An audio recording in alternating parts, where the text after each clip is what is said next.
리파이너리를 활용하기 위한 지오메트리입니다. 지오메트리는 다음과 같이 폼, 형태, 매스, 쉐입 네 가지의 용도를 활용하기 위해서 사용할 수 있습니다. 레빗과 연동되는 부분 혹은 직접적으로 다이나모 스튜디오나 다이나모 상에서 형태를 만드는 부분으로 나눠지는데요. 그 형태는 다음과 같습니다. 이번 시간에는 약간의 타워 형태에서 공간을 덜어내는 방식을 한번 보실 겁니다. 공간을 덜어낸다라는 건 솔리드를 덜어내는 방식입니다. 웹에서 다이나모 딕셔너리를 칩니다. 딕셔너리를 치십니다. 그럼 다이나모 딕셔너리라는 페이지가 있고요. 이곳에서는 1버전과 2버전에 대해서 변경되는 내용의 라이브러리들 다 확인이 가능하세요. 일단은 제가 깔려있는 건 2버전이죠. 2.3인가요? 일단은 여기 보시면 이 지오메트리를 보겠습니다. 지오메트리에서 중요하고 제가 가장 많이 사용하고 있는 부분은 당연 커브. 커브에는 당연히 커브 라인이 있겠죠. 그 다음에는 넙스 커브와 폴리 커브, 폴리곤, 렉탱글 이런 부분들을 대부분 다 많이 사용합니다. 그 다음에는 메쉬도 중요하긴 하지만 많이는 쓰지 않고요. 포인트는 커브와 같이 쌍으로 엄청 많이 사용하죠. UV를 쓸 때는 이제 런치박스를 사용하기도 하는데요. 우선 커브와 포인트는 쌍으로 무조건 같이 다닌다고 보시면 됩니다. 이 커브와 포인트가 공간을 만들면 솔리드가 되죠.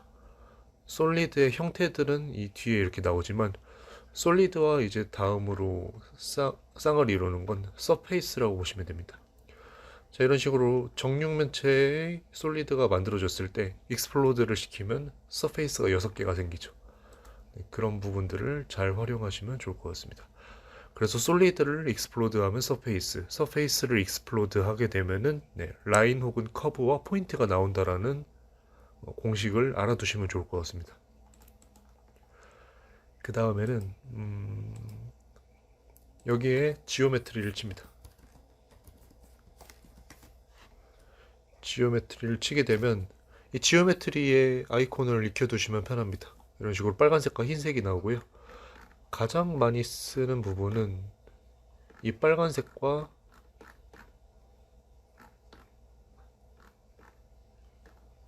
여기 있네요. 이 지오메트리 엘레멘트를 가장 많이 쓰는 것 같습니다. 레빗에 있는 요소, 이 레빗 카테고리에 있죠. 레빗에서 엘레멘트에 있는 그 다음에 엘레멘트에서 액션에 있는 지오메트리입니다. 당연히 엘레멘트 카테고리 뭐 여러 가지 비슷한 노드들이 많겠죠. 이 노드는 많이 씁니다. 많이 쓰고 이런 식으로 패밀리 엘레멘트라든지 get 파라메타나 set 파라메타에도 많이 활용합니다. 그래서 이번 시간에는 솔리드입니다. 솔리드를 한번 보시겠습니다. 우선적으로는 포인트 바이 코디네이트를 통해서 형태를 만듭니다. 이 다음 영상에서 엘레멘트를 레빗에서 끌고 온 다음에 리파이너리가 작동이 되냐 안 되냐를 실험을 할 것입니다. 일반적으로 현재 베타 버전이어서 그런지 정확히는 알 수는 없지만 레빗에서 엘레멘트를 끌어온 데이터는 리파이너리에서 작동을 안 하고 있습니다. 그 부분에 대한 비교는 이제 다음 영상에서 보여드릴게요. 다음과 같이 4개의 점들을 이었는데 일단은 라인의 스타트 포인트와 엔드 포인트를 썼죠. 1차원적으로 사용을 할 때는 저런 식으로 라인들을 스타트 포인트와 엔드 포인트로 만들어서 리스트 크리에이트로 합쳐주고 그 다음에 서페이스 바이 패치로 서페이스를 만들어줍니다. 그런데 이 라인들이 4개가 다 끊어져 있기 때문에 서페이스가 안 만들어지죠. 다음과 같이 폴리 커브 바이 포인트를 통해서 하나로 닫혀진 커브를 만들어주고 불을 통해서 닫아주면은 서페이스 바이 패치가 자연스럽게 만들어집니다. 그 다음에 옵셋의 값을 코드 블록으로 줄이고 넓혀서 안쪽으로 만들어줬네요. 자, 그 다음에는 위에 있는 기존의 스타트 포인트, 엔드 포인트를 지우고 나서 패치에다가 thickness를 통해 두께감을 줍니다. thickness의 아웃풋 값은 솔리드고요. 솔리드의 높이는 thickness의 코드 블럭, 그 다음 보스 사이드는 위아래로 갈 거냐 한 방향으로 갈 거냐를 말해주고 있죠. 자, 일단은 타워 형태처럼 형태를 만든 다음에 약간의 변형을 줍니다. 커브를 쳐서 파라메타, 커브 포인트 파라메타를 통해서 0.4 부분에 점을 찍었죠. 하지만 폴리커브라서 선이 하나죠.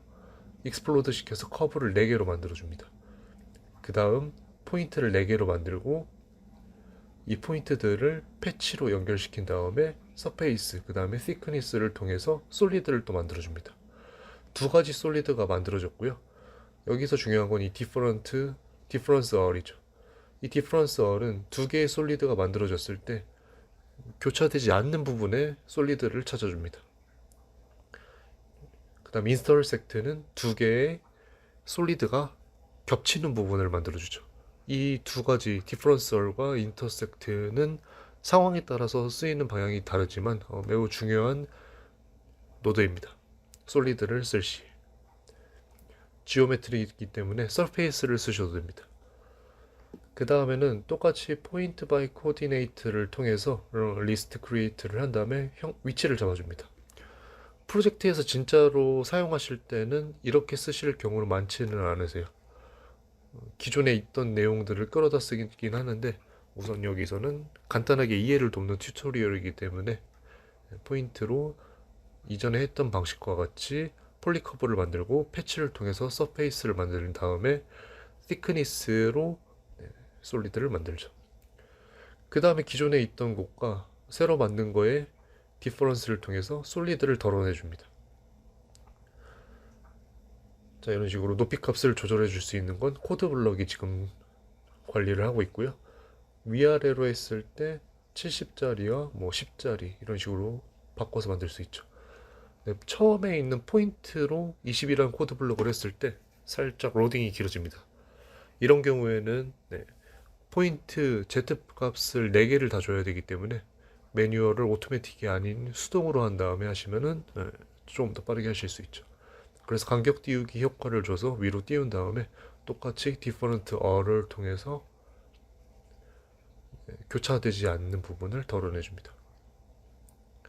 자, 이 부분을 이제 매스 작업을 하셨다라고 했을 때 당연히 조인이나 컷을 이용하셔서 사용하실 수도 있지만 만약에 라이노에서 형태를 가져오고 레빗에서 형태를 만든 다음에 그 솔리드 형체를 덜어낼 때는 이런 커리큘럼, 이런 방식을 쓴다라고 이해를 하시면 좋을 것 같습니다.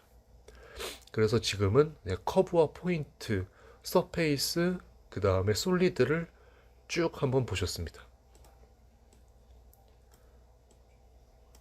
자, 일단 기본적으로 다이나모에서 쓸 수 있는 지오메트리의 중요한 4가지 요소, 포인트, 커브, 서페이스, 솔리드를 간단하게 보셨고요.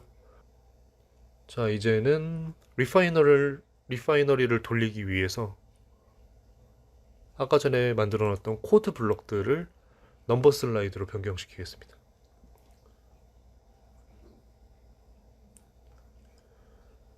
우선 상황을 다시 한번 봐줍니다.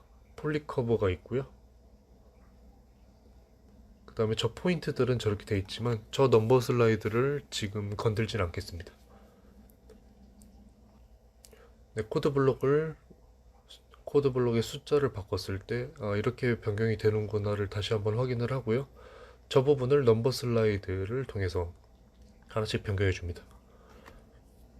1부터 50까지 1간격으로 했을 때 아까랑 똑같죠? 이럴 경우에는 수동으로 바꾼 다음에 자동으로 하시고 인풋이라고 해준 다음에 이름을 옵셋이라고 바꿔줍니다.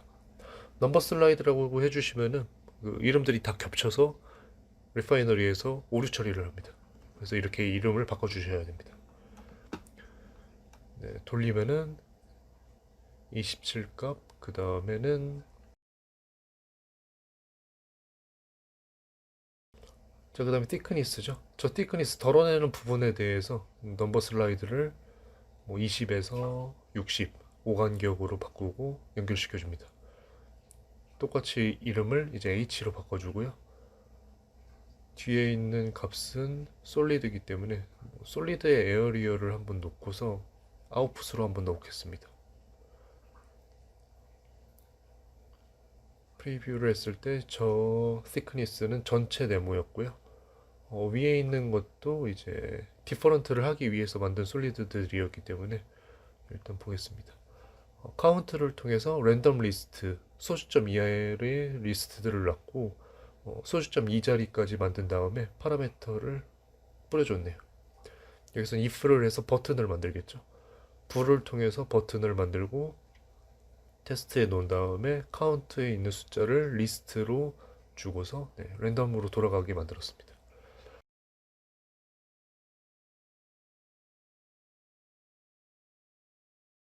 아웃풋 값으로 받아들일 수 없다라고 경고창이 뜨죠. 그래서 볼륨을 했는데 볼륨도 할 수 없다라고 나옵니다. 솔리드에 의한 볼륨과 서페이스 값, 에어리어 값은 아웃풋으로 만들어질 수 없다고 하네요. 이제 뒤에 이어서 나중에 영상에 이 아웃풋 값이 어떤 게 들어갈 수 있고 어떤 게 안 되는지에 대한 비교 영상은 차츰 정리되면 만들도록 하겠습니다. 네, 일단 if 값을 계속 넣고 변경이 되는지 확인을 하고요. 그 다음에 일단 볼륨이 안 됐기 때문에 이름을 한번 바꿔보고 아웃풋하고 하지만 역시 볼륨은 안 됩니다. 네, A는 안 된다고 나오죠. 그래서 H 값으로 문제가 없는 걸 확인하고 뒤에 있는 저 thickness도 넘버 슬라이드로 바꾼 다음에 이름을 바꿔줍니다. 리파이너리에서 역시 A가 안 된다고 나오죠.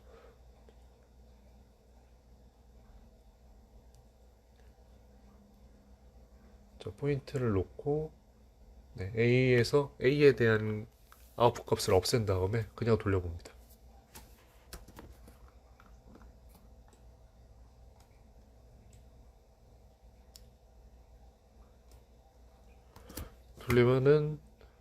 돌리게 되면 잘 나오죠.